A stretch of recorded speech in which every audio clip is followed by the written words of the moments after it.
when you're out here talking to people. Just build relationships instead of always trying to build your bank account so much. Facts.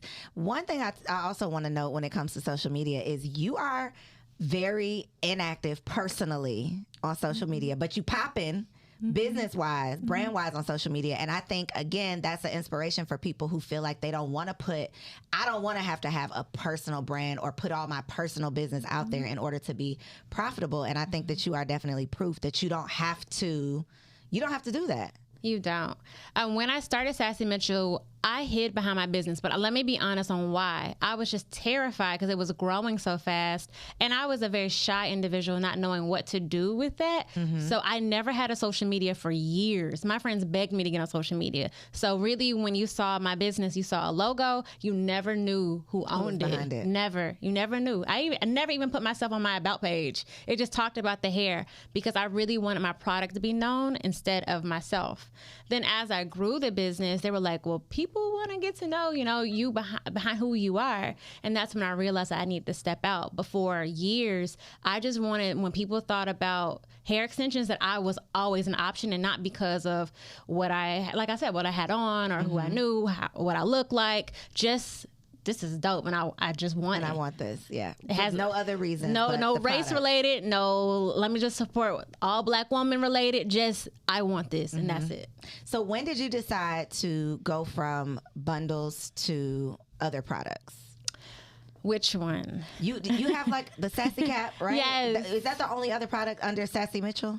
That is the only one. It actually is separated, but I ended up selling it under Sassy Mitchell as well. Gotcha. So that came out of necessity. So like I said, when I was in high school, my whole life I wore my natural hair. I was a natural hair girl. Shout out to you all. And as I started to wear my own product, I did not know how to take care of it. So hairstylists would tell me that I would have to wear a bonnet at night. And I was like, okay, what kind of bonnet? And we went back and forth on all these bonnets. Long story short, I actually Googled a long bonnet because I was wearing inches. And I was like, I don't want to put no top knot in my head. I want my curls to last. Couldn't find it anywhere.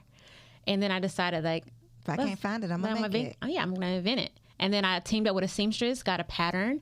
And then I took my pattern and I went to Las Vegas Cosmoprof, where everyone should go there for beauty. And is that like the magic show?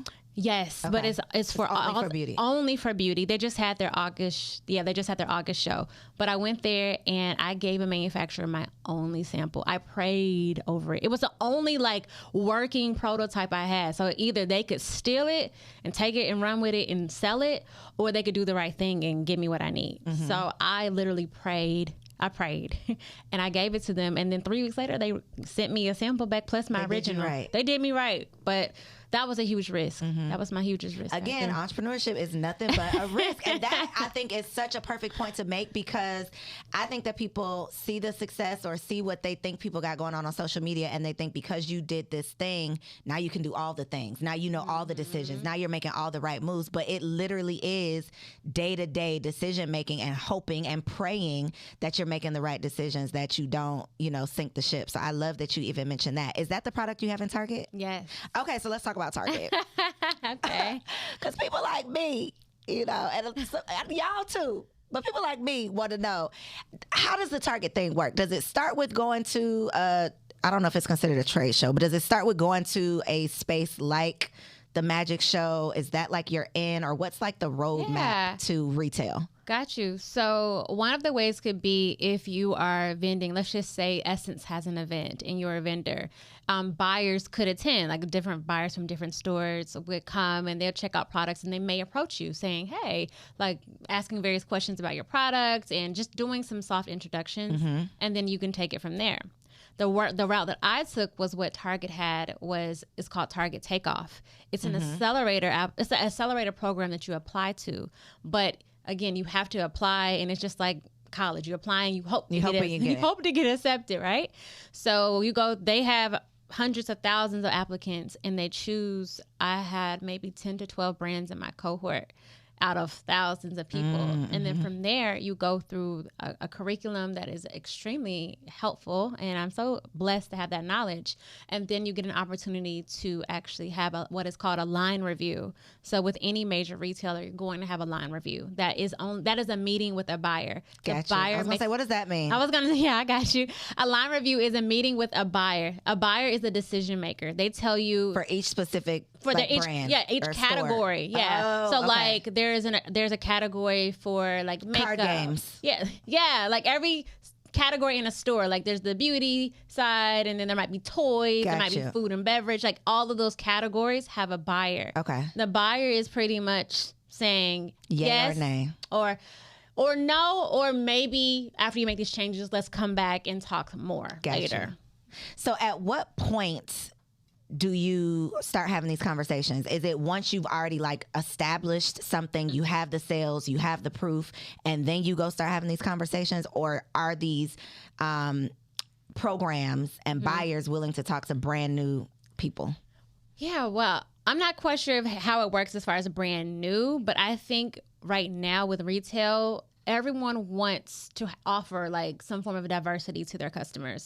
So customers are the decision makers on what they really want. So if I'm bringing something that I know you don't have in store or online, that's a benefit for that big retailer, because now they're helping more of their own customers in itself. So instead of going to their local beauty supply, they can now go to Target and get that problem solved. So it's all about being innovative and just doing your research, saying, hey, this is what you have on shelf, or this is what you have online, and this is the missing like factor, that missing piece in your business, and why you need me. So you kind of have to have some form of a really informed like opinion on why they should choose you. And not just, even, when we talk about like pitching yourself, you don't want to send this generic pitch to people. You want to know their specific problem and how you can meet their needs. Yeah, it's called a white space. So what is that missing piece in their actual business, and inserting your actual product as that solution to help their customers, which means they make more money. So since you have experience, obviously, doing numbers online versus, I mean, I'm sure you're doing numbers in Target too, but you had that online experience already. What is your personal opinion on doing business online on your own website versus retail? I can tell you. Shark Tank be scaring people. They're like, do you really want to get into retail? I love Shark Tank. So retail is going to eat up a lot of margin for you. So you're going to not make as much money because they're retail. So it's kind of like, that's a good question that you ask, because somebody else asked me that before. And it's just like, you as a business owner need to think to yourselves, am I going to enter this partnership because I want to reach a new audience that I could not reach on my own? Or am I looking for increased income? And because you're not going to get both? Because you can, but in the beginning, it's expensive. It's expensive to enter because you have to pay for a lot of product. You get paid when, it sells, right? But you have to have the inventory to shoot off. Unless you're doing a whole bunch of like POs with your manufacturer, then you're kind of in the business of coughing up the check first. Yeah, it gets expensive. So that's why you have to make that decision on like, what is my first objective? If I want to reach a new audience and get that credibility because I'm in stores or I'm on .com with this business, or do I want sales? So if you're only about the sales, then I would kind of think about maybe staying direct to consumer on your own end and go into retail later.